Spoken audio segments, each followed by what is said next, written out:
Okay, ladies and gentlemen, boys and girls, this is Chris Hargraves. This is the Tips for Lawyers podcast, where I do my darndest to try and say something that might be vaguely useful to you in your practice as a lawyer. And I'm going to do my darndest today by reminiscing a little bit about our childhoods.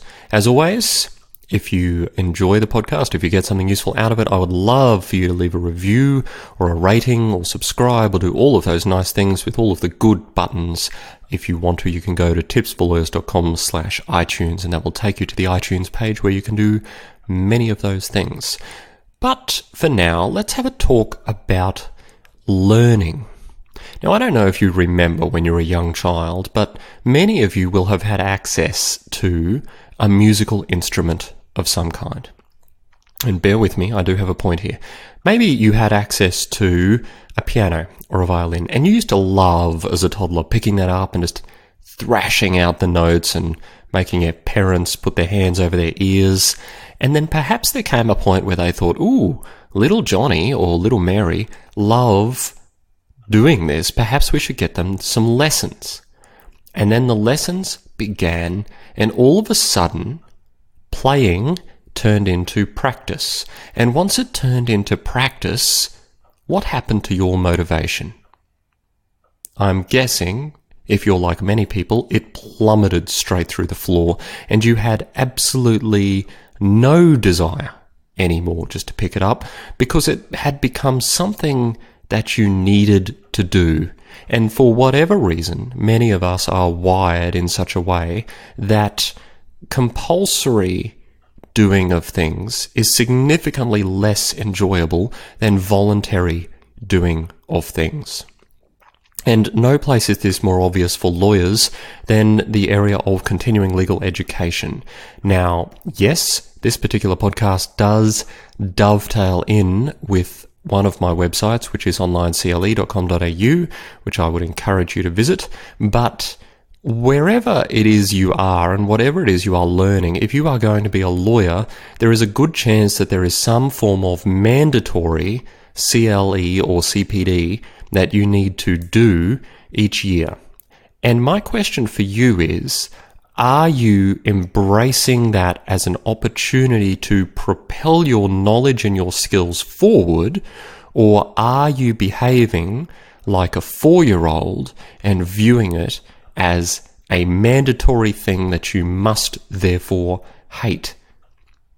Because for a lot of lawyers that I have witnessed, attending CLE seminars or doing CLE courses online has a tendency to be viewed as a necessary evil rather than as an awesome opportunity.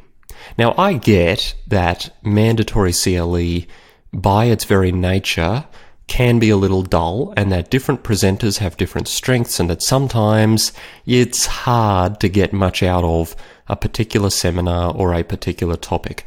But that is no excuse.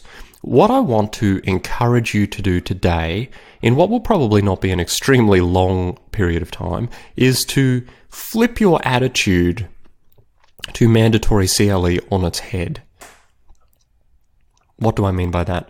What I mean is, view continuing legal education, that is the things for which you get points, as a tiny, tiny subset of your overall commitment to daily professional development. That is, embrace a habit of constant learning.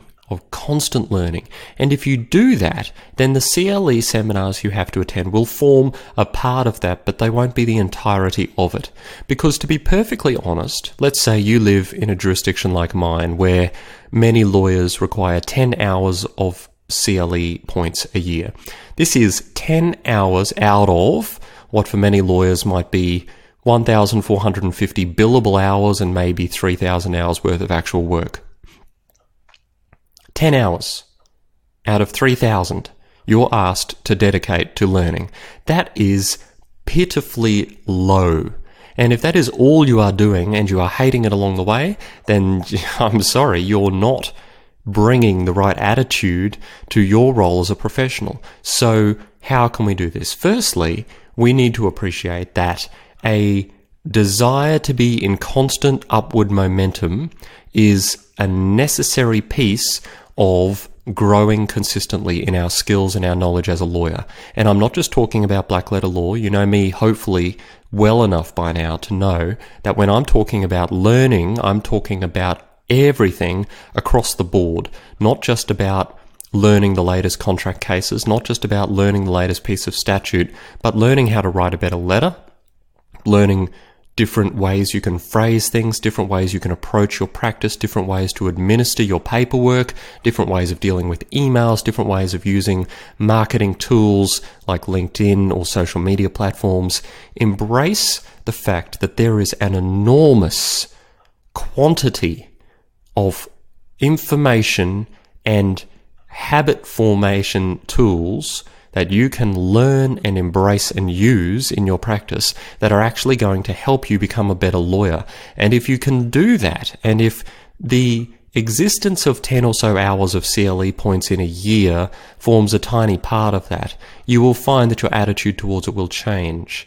And it will change for the better, because rather than viewing it as something you must do and don't really enjoy, you will view it as another opportunity to pluck a gem of information out of the head of another person. What do I mean by that? I mean, you might go to a seminar which is on a totally unrelated area of law to your practice. And you might think, well, why am I, Chris, the commercial litigator, at a seminar being given by someone who practices exclusively in personal injuries law? And that might be a really reasonable question. But what can you get out of that seminar? Perhaps you will get habits or information about their practices. How do they open their files? How do they do things differently to you? How do they deal with clients? How do they get clients? Where did their clients come from? How did they manage this complicated matter? How did they manage dealing with a client who is in a rough financial circumstance or a rough personal circumstance? That sort of information bleeds through, and it may not be said out loud, but you've got to be on the watch for it. There can be useful, practical information that you can get out of most people if you're listening for it. And of course, you can always ask. Most people giving presentations, especially in larger firms where a lot of presentations are in-house, and so people don't always appreciate being made to give the presentation in the first place, let alone turning up to them.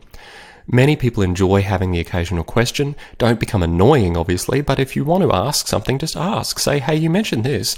I was curious how you went about doing that, or how did you manage such and such? How did you deal with the expert reports? How did you ensure that you complied with the rules about 1, 2, 3?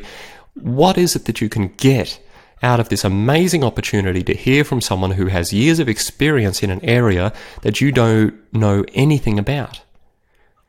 So, view it as an opportunity rather than a requirement, but also view CLE, irrespective of whether or not you're getting points for it, as something that you need to be doing on a daily, weekly, monthly basis. It is a habit of consistent, dynamic progression in your career where you are constantly growing in many areas, not just one, but many, and that you have this opportunity to hear from other people, to learn how they do things, and to think to yourself, how can I make the most out of this?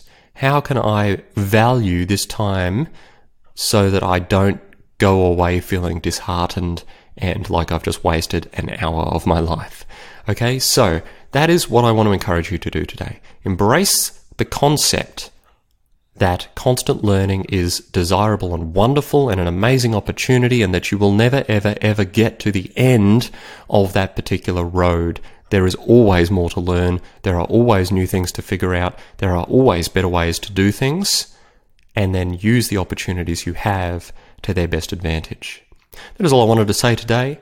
I hope that you get that culture of learning in your own individual practice. I hope that you don't only view CLE as some sort of necessary evil to maintain your practicing certificate, but rather as an awesome opportunity.